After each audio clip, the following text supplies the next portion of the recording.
Olé! Salut golfeurs, bienvenue au golf de Margaux. Je suis avec Christophe Lajoie et aujourd'hui on va vous parler dans cette vidéo d'une des aptitudes principales, c'est d'adapter sa manière de jouer et son jeu sur le terrain au niveau stratégique. Donc on va faire ce trou là, Chris, et en fonction de nos spécificités dans notre jeu, aussi, ouais. nos compétences, vous allez voir tout simplement. On va expliquer à chacun notre tour nos coups pour que vous compreniez un petit peu comment on doit gérer ça pour essayer d'optimiser au maximum notre capacité par rapport à obtenir un bon score sur ce trou. C'est ça. Voilà. On va commencer par présenter le trou vite fait. Ouais. Par 4, à peu près 330 mètres. Ouais. Voilà, tout droit. Obstacle d'eau à droite, donc ça va pas bon. À gauche des arbres. Pas bon, mais un peu mieux que dans l'eau. C'est ça, il y a un shot. Donc un bunker à droite aussi près de l'eau. Donc là l'idée quand même, normalement, sur ce trou là, même si c'est tout droit, c'est quand même d'essayer d'éliminer le côté droit avec l'eau pour être certain de ne pas y aller. C'est ça. Et par rapport à ce truc là, ça va forcément influencer déjà le choix d'effet au départ. Et ensuite, toujours au niveau stratégique, se laisser un coup qu'on apprécie en second coup. Et par rapport à tout ça, du coup, on va faire un choix maintenant pour essayer de se laisser le coup qu'on veut. Chris, je te laisse expliquer la stratégie que tu vas adopter. Ok, alors, me connaissant, j'ai quand même des difficultés à bien centrer la balle sur le drive. Ouais. Donc ici, j'ai quasiment un impératif de la mettre sur le fairway. Je vais surtout pas opter pour cette stratégie-là. Ouais. D'autant plus que je ne suis pas forcément serein sur les coups de wedge, puisque en ce moment, je ne m'entraîne pas énormément. J'ai des difficultés à gérer le yardage. Donc la distance. Tu préfères un plein coup plutôt qu'un petit coup. Exactement. Donc je préfère me laisser peut-être même un plein coup sur une petite canne que, au contraire, devoir doser en étant plus proche. Donc ça va m'aider à faire deux choses. Non seulement de jouer un coup avec un club plus court, donc éviter la dispersion, et de deux, me laisser en confiance pour le coup d'après.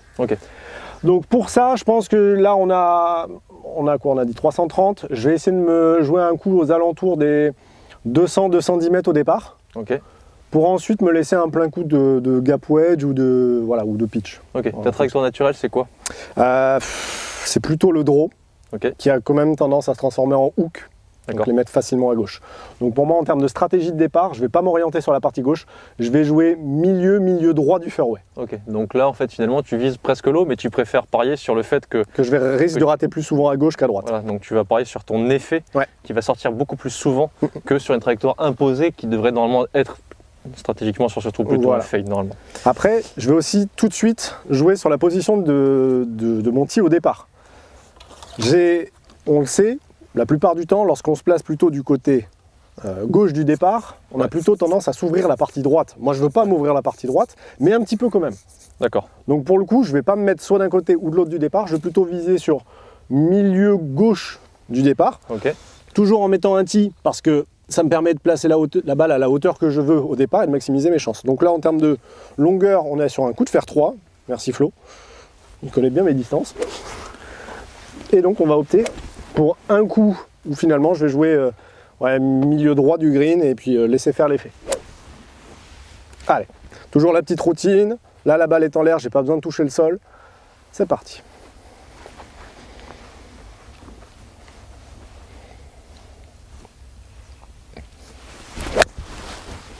Parfait. Voilà, elle n'a pas bougé. Bébé draw. Parfait. Donc là, ce qui est intéressant de retenir, c'est que tu t'es ouvert l'angle, mais pas trop pour pas non plus devoir viser presque l'eau. Parce que si je me mets là, perso, je vois que la flotte. Donc, tu t'es ouvert l'angle par rapport à ton effet en draw, mais pas trop. Toi, du coup? Alors dans mon cas, j'ai pas trop de problème avec le drive. Par contre, il n'y a pas un grand intérêt ici à taper un drive parce que ça se rétrécit un petit peu à la fin. Là, c'est pareil, vu que le trou n'est pas long, je vais plutôt essayer de favoriser quand même de toucher le fairway. Mais par contre, je vais pas taper fer 3 parce qu'un coup de 120 ou 130 mètres, c'est pas forcément ce qui me plaît. Je vais essayer de faire un peu plus de distance. Ça marche. Donc je vais prendre, tac, bois 3 pour être plus précis que le drive. En termes de placement, toi, tu te mettrais plutôt où du coup? Alors par contre, moi je suis aussi comme toi un joueur de draw, mais là je vais me faire un petit challenge quand même. Je vais essayer de la jouer comme le trou devrait être joué, c'est-à-dire que je vais plutôt la jouer en fade, donc pour être sûr de ne pas aller dans l'eau à droite, quitte à rater un peu à gauche. Je ne vais pas non plus viser trop à gauche pour pas aller dans les arbres, parce que je vais faire confiance dans le fait de vraiment sortir le fade. Donc je vais mettre plutôt partie droite du départ pour m'ouvrir à l'angle, viser à gauche, ce qui veut dire que je devrais faire un slice de 50 mètres pour aller dans l'eau, ça n'arrivera pas.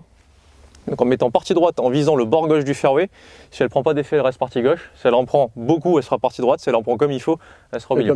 Avec un bois 3. Pour le coup, Flo, on voit en termes de stratégie, c'est pas du tout la même chose. Okay. Donc là, comme on l'avait dit dans une des vidéos, pour faire un fade, je vais essayer d'avoir un swing qui est un peu décalé dans ce sens-là pour couper la balle. Okay. Donc déjà dans mes swings d'essai, je vais essayer d'ancrer cette sensation. Je fais très attention à mon alignement. Donc je vais viser en direction du bunker là-bas. J'ai mon point de repère. Il est ici. Tac. Parfait. Et là, j'ai juste à penser à swinguer dans ce sens-là. Ouais, elle est parfaite. Bébé fade, ça n'a pas bougé. Même endroit que moi, mais en beaucoup plus long. Alors, donc là, du coup, l'air a un peu aidé. Ouais. Donc, je me retrouve avec un coup d'une 110-115 mètres à peu près. Donc ça tombe bien, c'est ma distance de 52. La position de la balle, toujours la même chose. Je regarde la première chose en priorité, c'est ça. Elle est bien positionnée, elle est propre, donc il n'y a pas de problème. On a dit un plein coup. En termes de stratégie, j'ai le bunker à gauche qui est devant. Je sais que sur un plein coup, j'ai rarement la possibilité d'être court. Ouais. Alors ce que je vais faire, c'est que je vais m'appuyer un tout petit peu sur la partie droite du green et la laisser prendre avec le petit effet en draw naturel. Ouais. Avec celui-là, il y a nettement moins d'effet qu'avec le fer 3 de tout à l'heure. Ouais. Alors là, je vais jouer 4 mètres à droite à peu près. D'accord, donc c'est entre la partie droite du green et le drapeau. Ouais, mais toujours dedans, quoi. Okay. Je m'aligne pas à l'extérieur du green. Ça sera un club plus long, il faudrait prendre plus de marge. Ouais. Là, en termes de coup d'essai, je vais faire un petit coup d'essai qui vient glisser, puisque la balle est bien positionnée, j'ai pas besoin d'aller très profond dans le sol. Okay. Et puis c'est parti. Alors, 4 mètres à droite, on prend un point de repère devant, on place le tout, ici, structure, et là, plantage de drapeau. Pareil, pas mal celle-là. Elle revient pas assez. Elle reste un peu à droite. Oh, elle est un peu courte. Oh là là, je me tape dans les grolles. Est-ce que tu n'aurais pas fait un divot un peu trop profond? Parce que là, par rapport à la position de la balle, tu l'avais positionné très haute sur un tee d'herbe. Peut-être que tu l'as prise haute dans l'estrie, du coup il n'y avait pas autant de puissance que ça aurait peut-être dû. Ouais. Après, je peut-être aussi, on est un peu à froid, donc il peut y avoir pas mal de petites choses. Dans tous les cas, bon, elle est là-bas, elle est partie plein axe, elle n'a pas bougé, elle a un poil short. Tu avais une intention de jeu qui était claire. Voilà, mais au moins j'ai pas de risque, dans le sens où j'ai un chip à plat, il se passe rien. Effectivement, plus dans l'axe, peut-être qu'elle était bunker. Ouais. Donc là, le fait d'avoir joué à droite, finalement. Sécure.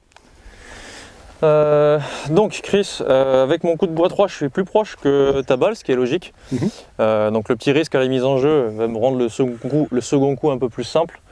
J'ai 85 mètres au drapeau, un petit peu de vent avec, une balle bien posée, donc je vais enlever un petit peu de distance, puisque logiquement, avec le vent avec, ça devrait faire quelques mètres en plus. Donc je vais jouer dans mon intention pour plutôt entre 80 et 82 mètres, bon, à peu près 80 mètres, parce que je ne suis pas précis à 2 mètres près. Vu que j'ai un petit club, normalement comme toi, le bunker il n'est pas en jeu, sauf si je fais une grosse gratte. Mais normalement sur un bon contact il n'est pas en jeu. Effectivement, vu que j'ai un petit club, il n'y a pas beaucoup d'effets latéraux, donc là c'est vraiment une question de profondeur surtout. Et d'alignement, faire très attention à l'alignement pour être certain de la faire sortir dans l'axe. Et après je vais essayer de gérer au niveau de mon amplitude. Un plein coup j'ai un 58 degrés, un plein coup de 58 degrés avec ces conditions devrait plutôt faire entre 85 et 90. Donc je vais plutôt essayer de la jouer tranquille. Et pour ça, je vais abaisser un petit peu les mains sur le grip. Et je vais essayer de faire un swing avec une amplitude qui va être un peu plus petite que d'habitude. Voilà. Le point de contact avec le sol, la balle est bien posée.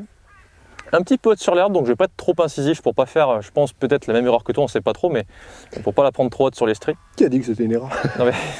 Je voulais un chip en montée, moi. Alors du coup, bien aligné, grip un peu plus court, swing où je m'arrête ici, et pas trop incisif sur le point de contact, donc juste au niveau -1, voire tangentiel.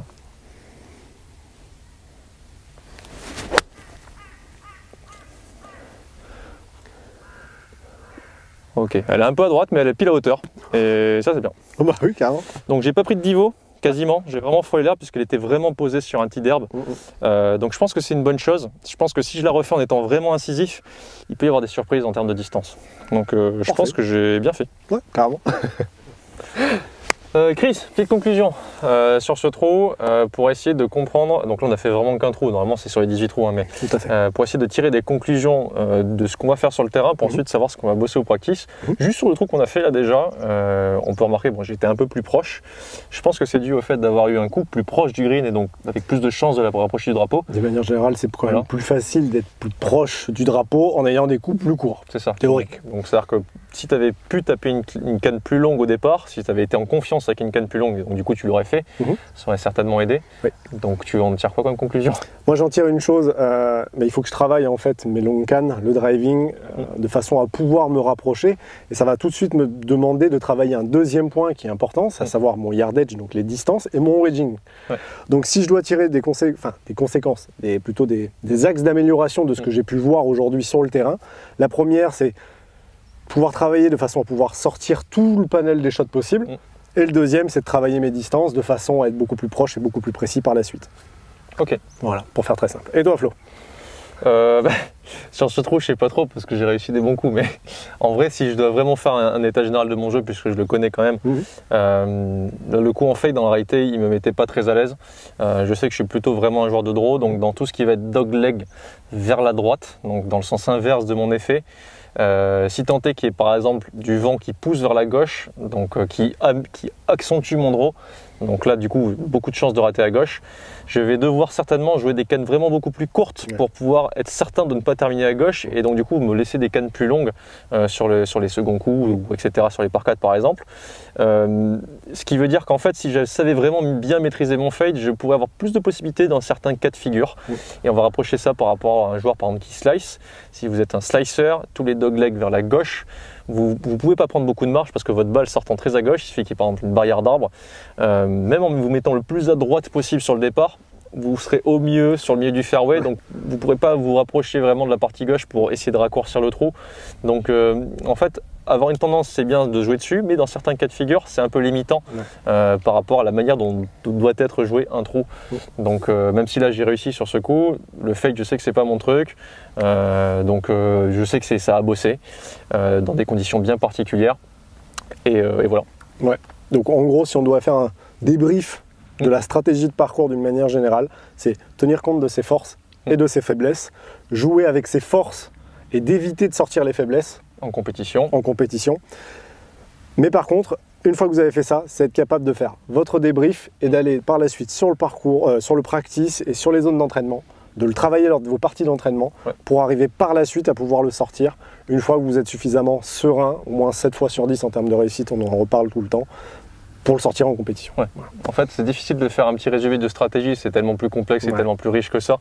Mais oui, l'idée, c'est d'essayer déjà de se connaître, de commencer à savoir comment on fait des statistiques en fait. Au-delà quand on connaît les statistiques, en fait, ces statistiques, on va réussir à comprendre ce qu'il va falloir mettre en place sur le terrain pour être efficient avec ses moyens du bord. Mais c'est pas tout. On sait que parfois il y a certains endroits où on pêche et c'est ça qu'il faut vraiment travailler peut-être en priorité et pour petit à petit être un golfeur de plus en plus complet et justement jouer avec toute la palette de coups qu'on a pour s'adapter au mieux possible au terrain. Voilà. Moi, je pense que là on a fait un joli petit débrief de ça. Quoi rajouter hormis j'espère que cette vidéo vous a plu. Que derrière cette série de vidéos aussi vous a plu, parce que là on a fait en même temps le débrief du 10e point qui était hyper important, à savoir tirer une conclusion de ses compétences et ensuite pouvoir aller les travailler, donc soit au practice, soit avec votre coach, mais voilà, en tout cas il y a beaucoup de choses à travailler, vous avez pu le voir dans la série. Si cette série de vidéos, encore une fois, vous a plu, explosez-nous cette barre des pouces bleus, explosez-nous les partages, explosez-nous les abonnements gratuits à la chaîne, je le rappelle, téléchargez l'application War of Golf, et puis qu'est-ce qu'on peut rajouter d'autre? Dans le commentaire, dites-nous si vous avez d'autres idées, qu'on puisse peut-être les mettre en place à la limite, même si on en a déjà beaucoup, vous savez, il en reste encore plein. Toujours. À très bientôt tout le monde, prenez soin de vous. Ciao, ciao.